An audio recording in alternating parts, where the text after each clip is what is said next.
Welcome to the UnderDog Report. The UnderDog Report on joehoff.com. That's joehoff.com. Current events from a Christian perspective. Hello, this is Gary Scarana from the UnderDog Report. As you know, I am a reporter for joehoff.com, which is a national news site. And I would consider a good friend of mine back on the show here to talk about things that I consider very interesting. He is the state auditor. He is the state head of the Insurance Commission, and he's also head of Securities. His name is James Brown. James, welcome. Yeah, good morning. I know what you're thinking, Gary, and the answer is I do feel good because I'm back on your show again. This is a good time for us to circle up, as you stated. Right when I got sworn into office last January 25, you and I did a series of interviews about what I hope to accomplish as the Montana State Auditor and Commissioner of Insurance and Securities. And I would say that I've accomplished a lot in the last year in terms of good government and protecting the public fisc.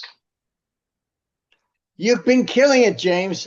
We're going to go through what's happening, and we're excited about you. We need people like you in the government. And the purpose of today's interview is not only to talk about what you're doing in Montana, but we want to take what you're doing in Montana and duplicate it in other states, because what's happening there is happening in many other states. And if we can get a jump start on helping other states, other commissioners like yourself, other auditors, to take a look at what you're doing, and you can kind of get them going, that would be great.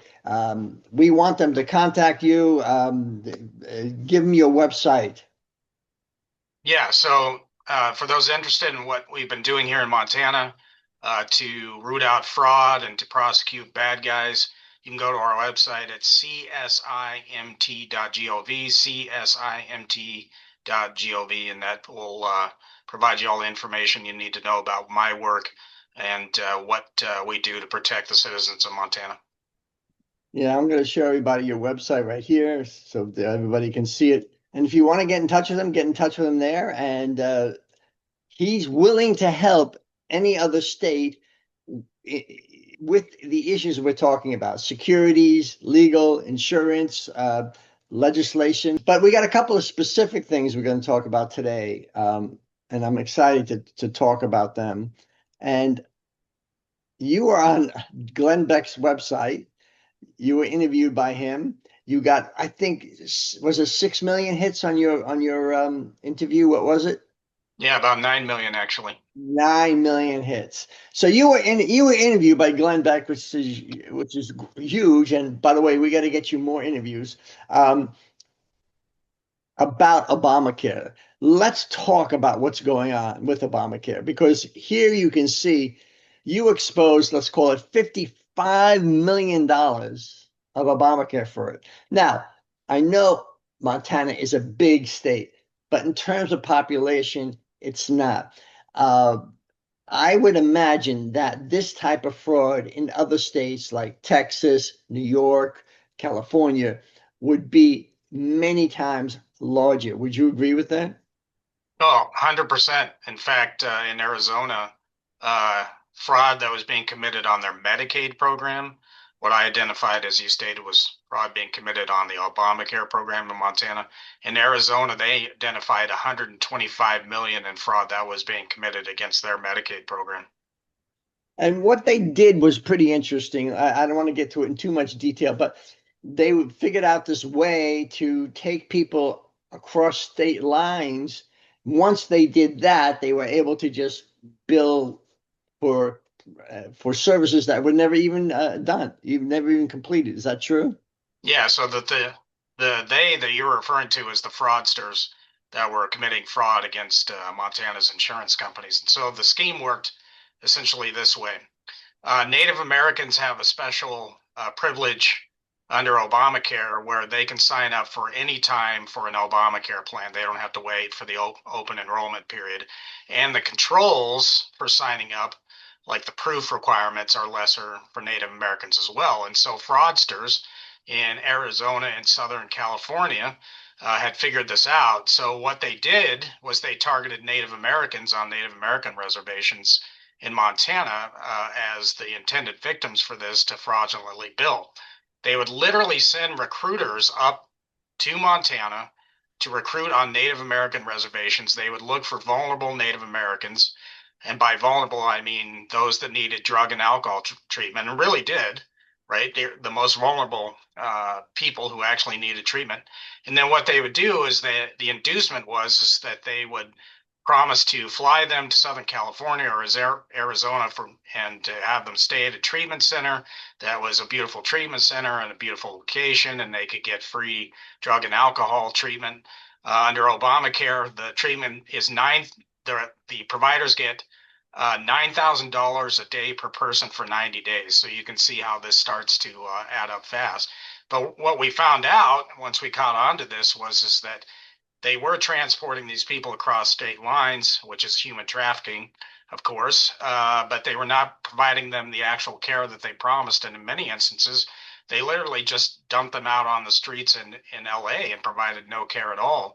And then they were just fraudulently billing our insurance companies for that. The good news in Montana is we caught on to this very early. It started around 500,000 in suspicious billing is where we started to glom onto this. So pretty early in the process, as you can imagine. Uh, and we were able to stop these payments from actually going out, which is different than, say, what happened in Minnesota, where you had 9 billion in fraudulent payments that actually went out and we'll probably never see again. Here we stopped it up front. Which is a success story Before for it went out the door. So if you live in a state that you're aware of anybody being transported out of state to receive care for Obamacare, it could be alcohol, it could be drugs, it could be anything, you should really report that to your state attorney general. You can always contact James in Montana. He can help you, walk you through. But these are the things that we have to be looking out for. But that's, what's exciting about you, James, is that that's only one of the many things you're doing. And I want to talk about the next one. Let's talk about insurance fraud, because you are also the commissioner of insurance for the state of Montana. And what you did here was pretty exciting. You denied $21.6 million in claims. How could you be so mean and to deny these claims to these billionaire insurance companies? yeah. So this is a little different twist. So this isn't necessarily fraudulent uh, premium adjustments that our insurance companies are looking for. These are unjustified rate increases on Montana consumers that we denied. And so my job as the commissioner of insurance it's a three-part test when it comes to insurance companies and when they're looking to increase premiums on Montana policyholders. We look at three things. One, is the rate increase excessive in that it's not justified by the actuarial numbers? Number two, is the rate discriminatory against a certain class of people? And then this is the one that many people are surprised about. Is the rate too low, which would otherwise put the insurance company at risk of failure and then harm the policyholders? And so in 2025, which is what this press release is getting to, we denied about 22 million in unjustified rate increases on Montana citizens. And so again, what I'm doing as the commissioner of insurance is not only rooting out fraud, which we talked about, but protecting Montanans from having their policies explode and not become unaffordable. And as you stated, this is holding insurance companies accountable. That's really exciting. And what I got a simple question is, are other states holding them to their fire like you? I'm not aware of that. Yeah, I'm not sure they're as aggressive as I am. I can tell you that.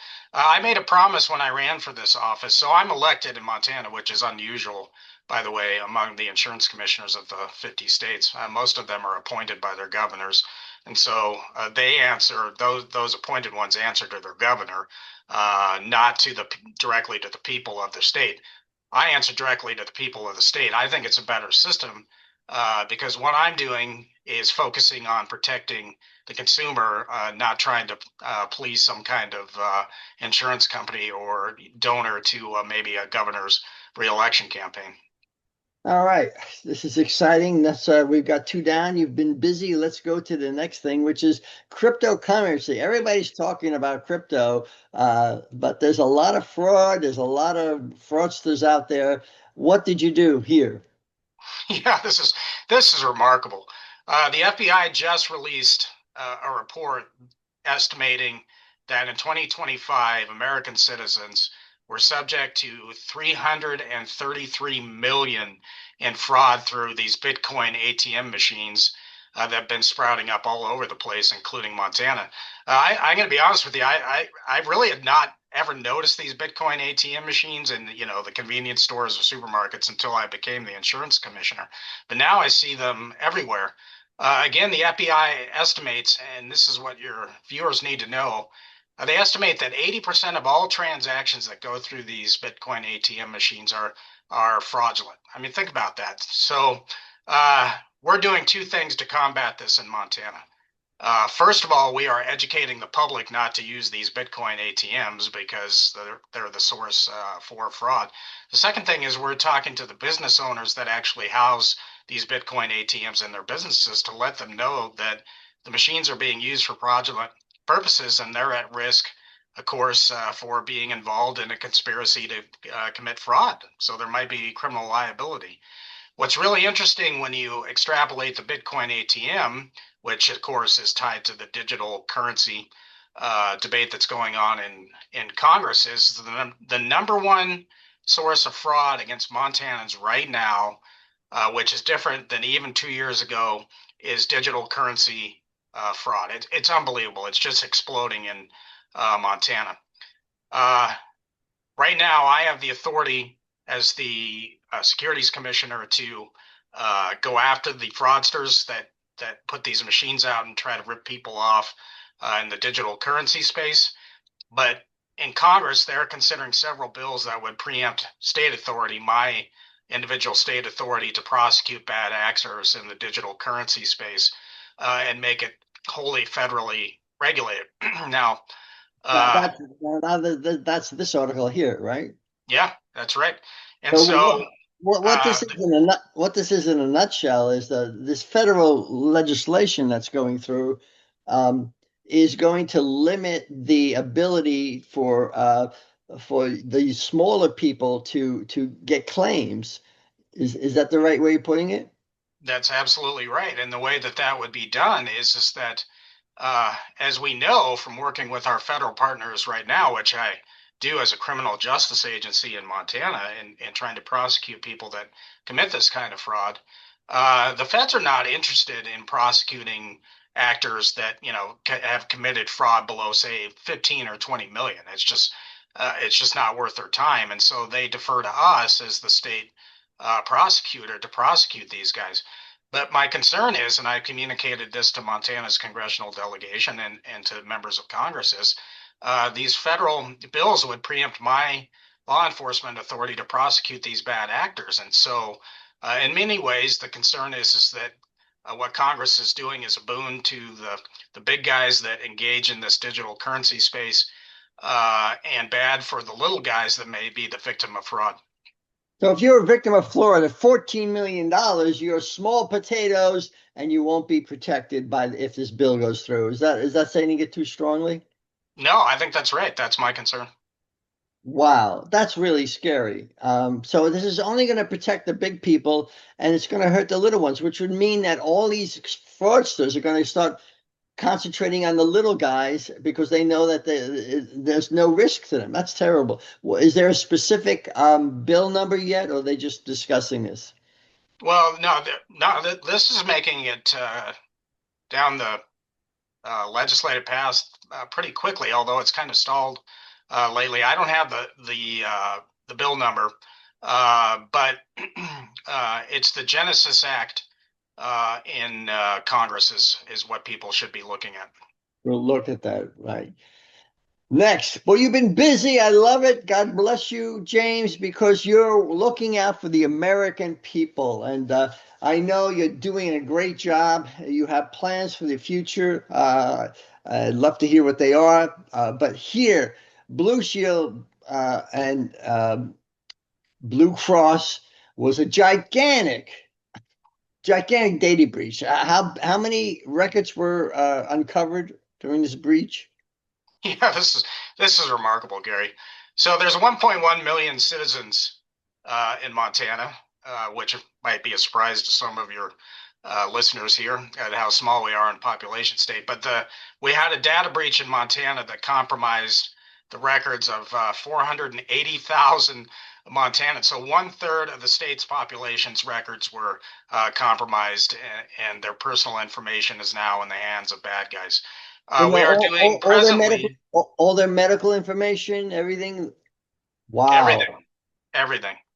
So presently, we're undergoing an investigation of Blue Cross Blue Shield of Montana and one of their third-party vendors called Conduent, which was the entity that actually got breached. To find out, one, what happened, two, why, most concerning for me is why it was never timely reported to our office. The breach happened between like October of 2024 through January of 25. Our insurance company here didn't report this breach to us in October of 2025, nearly a year later, and didn't even report it to the victims of the fraud until after we opened our investigation. Makes me very, very angry. But what's worse about this story, Gary, is that we've been sued. My agency and me, of course, is the head of it, have been sued by Blue Cross Blue Shield of Montana to stop our investigation of this. It's literally pending. The lawsuit is literally pending before a judge in Helena, Montana right now. And so right now our investigation is on hold pending a ruling from the judge as to whether we can even proceed to, one, investigate how the breach happened and whether we can sanction the insurance company that was involved with the breach here. It's outrageous. That is outrageous, but one way we can help you is that if other states get involved and because as you know, this not only happened in Montana, it happened in all 50 states, right? Oh, yeah. Yes, that's absolutely right. We've So been in touch. every state should be filing this class action suit. They should be involved, and we have to stop Blue Shield and Blue Cross from suing so that they can't be brought to justice for this because your medical records are so personal and giving it out to fraudsters it's just terrible. James, I want to do a quick review because today what I want to talk about is I want to review is the fact that what you're doing is fantastic, but we've got to do these things across every 50 states. So let me go do a quick review. Listen, there is a Blue Cross Blue Shield had a data breach. Your medical records, your personal stuff be out there. Every state should be filing a class action lawsuit. Number one. Number two, there's a crypto bill out there, okay, going in through the US government that's going to unprotect the small guy and only protect the people who lose more than $15 million.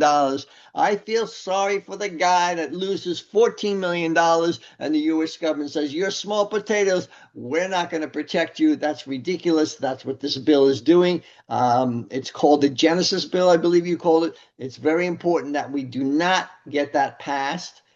We'll talk about that.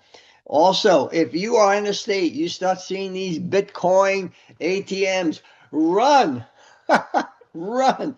I think he said 80% of all transactions have been deemed to be fraudulent. There's been millions and millions lost. So, hey, no Bitcoins ATM, and you should tell the owners of these stores that they could be subject to legal repercussions by even putting it into their business. So that's important to understand.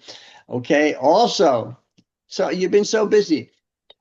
Hey, you are looking at the increases that insurance companies are giving to their customers. Oh, they just blindly give a rate increase and nobody's going to look at it. Nobody knows anything and everybody's going to pay more. Well, thank God, Commissioner Brown, that your office is saying, wait a second, I want to look at that increase and I want to see if that's justified. And you actually said no. You're talking about $21 million. And you keep in mind, there's only 1.2 million people in Montana. That's a lot of money. That's more than $1 million dollars for each person. That's not the way you can look at it, but I'm just letting you know this is going on in other states. There should not be a carte blanche ability for these insurance companies just to increase their rates. They should have some oversight. Commissioner Brown, we appreciate your oversight. If you are in Obamacare in your state and they are taking people out of state, they do that for a specific reason because they can charge $9,000 a week, or was it a day or a week, Commissioner? It was 9,000 a day for 90 days. Wow. So they can get $9,000 a day, but what they're doing is they're transporting people, which is human trafficking, across state lines, dumping in and collecting that $9,000 for 90 days. So if you know anybody being shipped out of state, please report those. And this is going on. Every one of these issues is going on through the whole country. So we appreciate you exposing it. And finally, we thank you that you are on Glenn Beck. We hope that you get more exposure to what you're doing. Again, just go to your website, which is csimt.gov, csimt.gov. Go there, send him a message if you see fraud in your state, and maybe we can help stop this. This is what America's for the people, not for the rich people. I know we went through a lot. Commissioner Brown, do you have any last comments you want to leave? Yes, I do. So when I ran for public office in 2024, the pledge that I made to Montanans is that I'd put Montanans first, particularly ahead of out-of-state corporations, number one. And number two, I promised to level the playing field for the average American. I think what we're seeing in this country is the average American is being walked all over in favor of corporate America. Yes. There's no doubt about it. It's become really problematic. The second thing is that I promised that I would do as a government official what government officials are supposed to be doing, and that is protecting the public. That is the number one role and duty of government. You can go back to the founding fathers and what they wrote about. Government is designed to protect the people, not harm them or come at them. The year that I have been elected state auditor in the state of Montana, as we just walked through, I am doing what I pledged to do for the people of Montana. And as you stated, Gary, and this is why I appreciate doing this show, is that my colleagues and my comparable positions in other states should be looking at what we're doing in Montana and following it. We are setting the tone at the top in this state.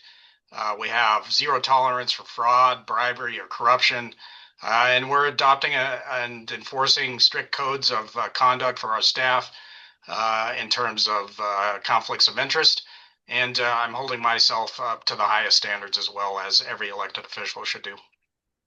Any plans for the future you want to share with us? I enjoy being in the role of